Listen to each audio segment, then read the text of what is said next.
Good morning dear students.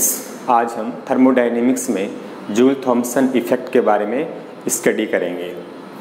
Joule एवं Thompson ने real gases के बिहेवियर को एक्सप्लेन करने के लिए एडियाबैटिक कंडीशंस में एक्सपेरिमेंट किया तथा एक कॉन्सेप्ट दी जिसको हम जूल थॉमसन इफेक्ट कहते हैं। इसके अनुसार जब किसी रियल गैस को एडियाबैटिकली हाई प्रेशर से लो प्रेशर की तरफ पोरस प्लग के माध्यम से एक्सपेंड करते हैं तो गैस के तापमान में कमी आती है। इसे ही जूल थॉमसन प्रभाव कहते हैं। इस इफेक्ट को हम कूलिंग इफेक्ट भी कहते हैं, क्योंकि जब गैस का एक्सपेंशन होता है तो गैस के तापमान में कमी आती है, that is gas becomes cool, इसलिए हम इसको कूलिंग इफेक्ट भी कहते हैं। इस इफेक्ट को एक्सप्लेन करने के लिए जूल एंड थॉमसन ने एक्सपेरिमेंट किया था। तो आप देखेंगे कि जूल थॉमसन ने अपने एक्सपेरिमेंट द्वारा किस तरीके से जूल थॉमसन इफेक्ट को एक्सप्लेन किया। तो अब ध्यान दीजिए आप कि ये एक नॉन कंडक्टिंग ट्यूब है। इस नॉन कंडक्टिंग ट्यूब के मिडल में एक पोरस प्लग फिट किया हुआ है। छिद्रित डार्ट या सरंध्र डार्ट है वो यहाँ पर फिट की हुई है, और इस ट्यूब के दोनों तरफ हैं वो पिस्टन ए और बी लगाए हुए हैं। इस पिस्टन ए और जी के बीच में कोई गैस भरी हुई है जिसके प्रेशर और वॉल्यूम क्रम्स है P1 एवं V1 है। पोरस प्लग जी एवं पिस्टन बी के मध्य एक्सट्रीमली लो प्रेशर है, एक्सट्रीमली लो प्रेशर यानी बहुत ही निम्न दाब है, वो हमने मान लिया P2 और वॉल्यूम इसका है V2। इस वाले पार्ट में वैक्यूम भी हो सकता है। हमें ध्यान क्या रखना है, इसके अंदर जो P1 का मान है वो ग्रेटर देन P2 होना चाहिए। एंड इस वाला जो पार्ट का जो दाब है इस वाले पार्ट के प्रेशर से बहुत अधिक मात्रा में अधिक होना चाहिए। ये ऐसी कंडीशंस हैं। दूसरी बात क्या है, ये पूरा का पूरा सिस्टम क्या है, नॉन कंडक्टिंग है। नॉन कंडक्टिंग इसलिए है कि जूल थॉमसन इफेक्ट को शो करने के लिए पूरा का पूरा सिस्टम एडियाबैटिक होना चाहिए, क्योंकि एडियाबैटिक कंडीशंस में ही जूल थॉमसन इफेक्ट को एक्सप्लेन कर सकते हैं। अब देखिए हम क्या करेंगे, पिस्टन ए को धक्का देते हैं तो क्या हुआ, धक्का देने से क्या हुआ, ये पोरस प्लग है, इसके माध्यम से क्या होगी, गैस है वो इस वाले पार्ट से, यहाँ प्रेशर क्या है, वेरी लो प्रेशर है, तो यहाँ से गैस है वो इस पार्ट से इस पार्ट में आ जाएगी। तो क्या होगा, यहाँ पिस्टन बी है, इस पर क्या धक्का लगेगा तो पिस्टन यहाँ से यहाँ आ जाएगा, यानी इसमें मूवमेंट होगा। ओके, यहाँ प्रेशर P1 वॉल्यूम V1 था, यहाँ प्रेशर P2 और वॉल्यूम क्या है V2 है। ओके, अब देखिए आप कि इस वाले पार्ट में हमने क्या किया, इस वाले पार्ट में पिस्टन ने, सिस्टम क्या है यहाँ पर, सिस्टम गैस है, तो पिस्टन ने क्या किया, गैस पर यानी सिस्टम पर कार्य किया, तो यानी work done on the system हुआ। सेकंड वाले पार्ट में क्या हुआ, गैस सिस्टम है और गैस ने क्या किया, पिस्टन पर धक्का दिया, तो कार्य किसने किया, कार्य किया गैस ने, तो यहाँ पर आएगा work done by the system. तो हम इन दोनों कंडीशंस में वर्क को रिप्रेजेंट करेंगे। तो पहले लिखेंगे हम वर्क डन ऑन सिस्टम, तंत्र पर किया गया कार्य होता है प्रेशर इनटू में वॉल्यूम। ओके, आप देखिए आप इसमें क्या होगा, तंत्र द्वारा कार्य किया जा रहा है, तंत्र पर कार्य किया जा रहा है, तो कार्य का मान क्या होगा, पॉजिटिव होगा, तो हम लिख देंगे प्लस P1 और V1 कर देंगे। इस वाले पार्ट में सिस्टम द्वारा कार्य किया जा रहा है तो कार्य क्या होगा, नेगेटिव होगा, तो हम लिखेंगे work done by system, by system क्या हो जाएगा, माइनस से P2 और V2।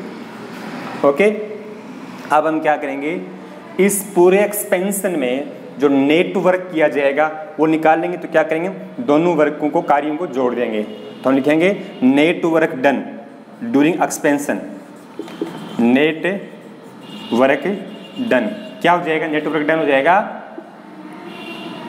प्लस P1V1 माइनस से P2V2 हो जाएगा। ओके, अब since we know that according to first law of thermodynamics delta E equal to क्या होता है, Q प्लस से W होता है, और Q यहाँ पर क्या है, exchange heat between system and surroundings, और चूंकि प्रोसेस कैसा है, एडिबेटिक प्रोसेस है, कंडीशन क्या है इसकी, एडिबेटिक है, तो Q का मान क्या हो जाएगा, Q का मान यहाँ पर है 0 हो जाएगा।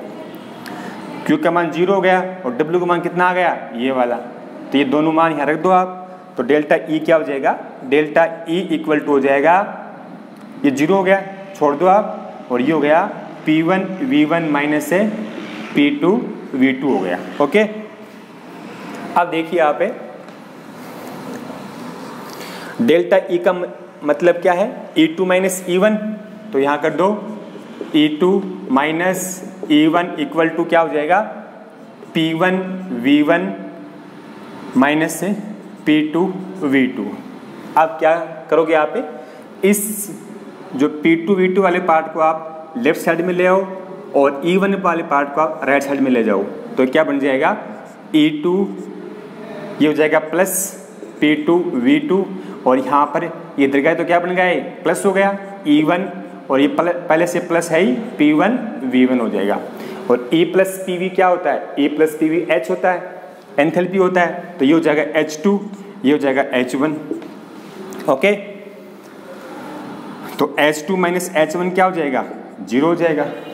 डेल्टा H या DH चेंज इन एंथैल्पी का मान क्या हो जाएगा, 0 हो जाएगा। तो आप देखिए यहाँ पे कि यदि हम रियल गैस ले रहे हैं और रियल गैस को हम एडिबेटिकली हाई प्रेशर से लो प्रेशर की तरफ एक्सपेंड कर रहे हैं, तो उसमें क्या हो रहा है, उसमें एंथैल्पी में परिवर्तन नहीं होता है। ओके, डेल्टा H या DS का मान क्या है, 0 है, इसको हम बोलते हैं सम एंथैल्पी पर क्रम, इज एंथैल्पी के प्रोसेस, यानी एडिबेटिकली रियल गैसेस के जो एक्सपेंशन है उसको हम इज एंथैल्पिक यानी सम एंथैल्पिक प्रक्रम कहते हैं। जबकि जूल के नियम में हमने पढ़ा था कि जब आदर्श गैस का प्रसार होता है तो उसमें क्या होता है, आंतरिक ऊर्जा में परिवर्तन नहीं होता है, डेल्टा E का मान है वो 0 होता है। जब इसमें क्या है, वास्तविक गैस में, रियल गैस में क्या है, डेल्टा H का मान 0 होता है। इज एंथैल्पी के प्रोसेस है। ओके, अब इस जूल थॉमसन इफेक्ट को रिप्रेजेंट करने के लिए एक नया कोफिशिएंट काम में लिया गया, इसको बोलते हैं जूल थॉमसन कोफिशिएंट। तो अब देखेंगे हम कि जूल थॉमसन कोफिशिएंट क्या होता है। Joule Thomson coefficient, Joule Thomson गुणांक क्या होता है। चूंकि हम जानते हैं कि एंथैल्पी क्या है, एंथैल्पी स्टेट फंक्शन है, और एंथैल्पी जो H है वो टेम्परेचर एंड प्रेशर का फंक्शन होती है। तो हम लिख सकते हैं कि H is the function of temperature and pressure.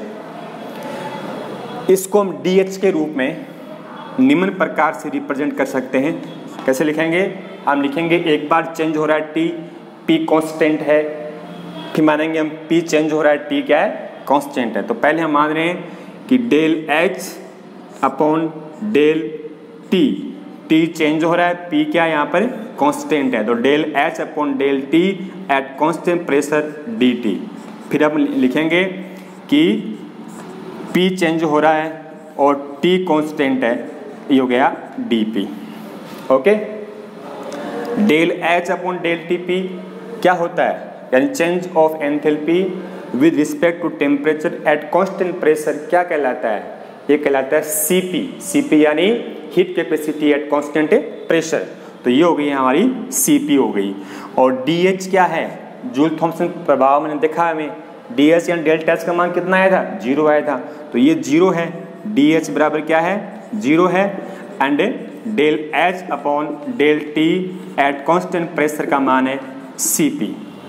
ये दोनों मान आप इसमें रख दो समीकरण में, तो ये क्या बन जाएगा, ये 0 है ही, तो ये हो जाएगा Cp dt हो जाएगा, Cp dt plus del H upon del P at constant temperature dP equal to हो जाएगा 0। 0 कौन सा है? DH का मान, DH यानी डेल्टा H। डेल्टा H का मान क्या है? जूल थॉम्सन प्रभाव में 0 है। अब क्या करो, आप इसको आप राइट साइड में ले जाइए, तो साइन क्या हो जाएगा इसका? यहाँ पर साइन माइनस हो जाएगा ना, ठीक है। तो क्या बनेगा ये Cp dt equal to minus del H upon del P at constant temperature dP, ये बन गया। ओके, अब क्या करना आपने को, dP इसके नीचे ले आओ, dt के नीचे, और Cp ले जाओ इसके नीचे, तो क्या बन जाएगा dt upon dP, dt upon dP equal to minus ये हो गया 1 अपॉन Cp, और ऊपर क्या है इसके del H upon del P at constant temperature, dt upon dP equal to minus 1 upon Cp del H upon del P at constant temperature. Okay, अब ये कंडीशन कब प्राप्त हुई? ये तब प्राप्त हुई जब H यानी एंथैल्पी कांस्टेंट थी। तो हम इस फॉर्मूले को हम इस तरीके से रिप्रेजेंट कर सकते हैं, del T at upon del P at constant enthalpy equal to minus 1 upon Cp del H upon del P at constant temperature. Change in temperature with pressure at constant enthalpy, यानी तापमान में दाब के साथ स्थिर एंथैल्पी पर होने वाला जो परिवर्तन है उसको हम जूल थॉम्सन कोफिशिएंट कहते हैं। इसका सिंबल होता है μJT, यानी del T upon del P at constant enthalpy होता है μJT। J मतलब जूल, T मतलब थॉम्सन, जूल थॉम्सन कोफिशिएंट। तो ये हो गया μJT। तो μJT बराबर क्या हो गया? μJT इक्वल टू हो गया minus 1 upon Cp del H upon del P at constant temperature हो गया।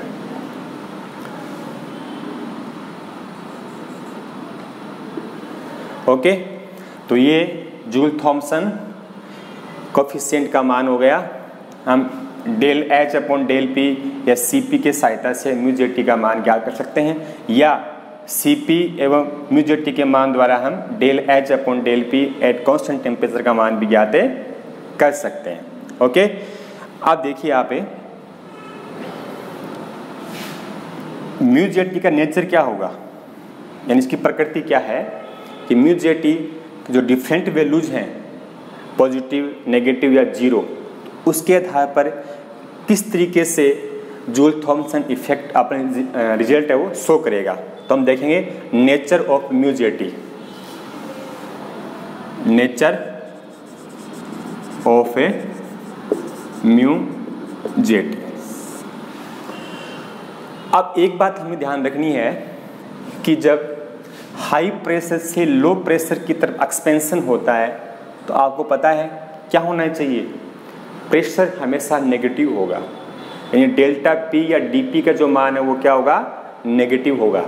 ओके, अब हमने क्या माना है कि μJT जो है हमारा वो क्या है, वो del T upon del P at constant enthalpy है। हम ये मान लें कि एक स्मॉल प्रेशर रेंज में μJT का मान क्या है, चेंज नहीं हो रहा, बहुत ज़्यादा चेंज नहीं हो रहा है। तो हम क्या करेंगे, इसको अच्छे लिख सकते हैं μJT equal to delta T upon delta P लिख सकते हैं, यानी स्मॉल प्रेशर चेंज में हम μJT को इस तरीके से रिप्रेजेंट कर सकते हैं। आप देखिए इसमें 3 कंडीशंस हैं हमारे पास। पहली कंडीशंस क्या है कि हमें डेल्टा P क्या मानना है, हमेशा जूल थॉम्सन इफेक्ट में डेल्टा P हमेशा नेगेटिव होगा। ओके, यदि μJT का मान पॉजिटिव है, कि क्या μJT का मान पॉजिटिव है, पॉजिटिव कब आता है, देखिए ये नेगेटिव है ही, ये क्या है, नेगेटिव हमेशा रहेगा, और डेल्टा T का मान क्या है, यदि ये नेगेटिव आ जाए तो क्या हो जाएगा, म्यू जेड टी का मान पॉजिटिव आ जाएगा। यानी डेल्टा टी का मान क्या है, नेगेटिव आ रहा है। इसका मतलब क्या है, टेम्परेचर क्या हो रहा है, डिक्रीज हो रहा है, टेम्परेचर घट रहा है, तापमान कम हो रहा है। तापमान कम हो रहा है मतलब वो कूलिंग गैस क्या हो रही है, कूल हो रही है, यानी वह गैस जूल थॉमसन इफेक्ट को शो कर रही है। तो पहली कंडीशन क्या है कि positive value of mu Z T so that a gas expand according to Joule Thomson effect. Second point अपना है कि म्यू जेड टी का मान नेगेटिव आ रहा है। आप देखिए नेगेटिव कब आएगा, जब ये तो नेगेटिव अपना है ही डेल्टा पी का मान, तो ये क्या पॉजिटिव होगा, तब आंसर किस में आएगा, नेगेटिव में आएगा।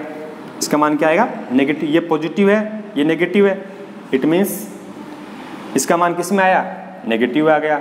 अब देखो यहाँ पर टेम्परेचर पॉजिटिव आ रहा है, एक्सपेंशन में क्या हो रहा है, तापमान बढ़ रहा है, यानी गैस क्या हो रही है, वार्म हो रही है, गर्म हो रही है गैस।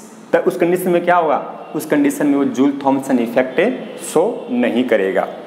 ओके, यानी जब म्यू जेड टी का मान नेगेटिव है उस कंडीशन में गैस है वो एक्सपेंड करने पर ठंडी नहीं होकर गर्म होगी।